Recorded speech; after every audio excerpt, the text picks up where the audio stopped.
as my father and I stood outside the ICU, watching my brother lying in a coma. Our hearts were heavy with fear and uncertainty. The doctors had given us a grim prognosis, warning us that my brother might not make it. I approached my brother's bedside, holding his hand, tears streaming down my face, as I pleaded for him to come back to us.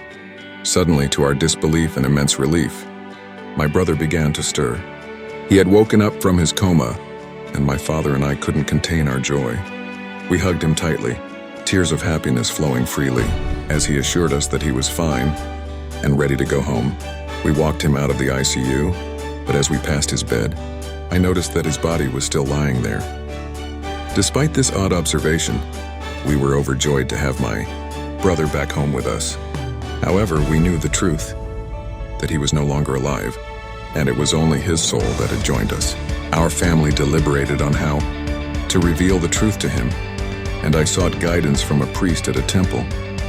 The priest and his staff were taken aback and fearful when I shared my brother's story, but they agreed to help with a special prayer ceremony to help my brother understand his situation.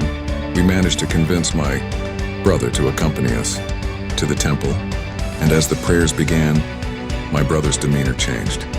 He came to the realization that he was just a soul, and that he had passed away in the hospital. We wept and embraced him as he smiled at us, bidding us farewell before vanishing into the ether. The reality of my brother's passing hit us all at once, and we were consumed with grief. We will always cherish his memory and hold him dear in our hearts.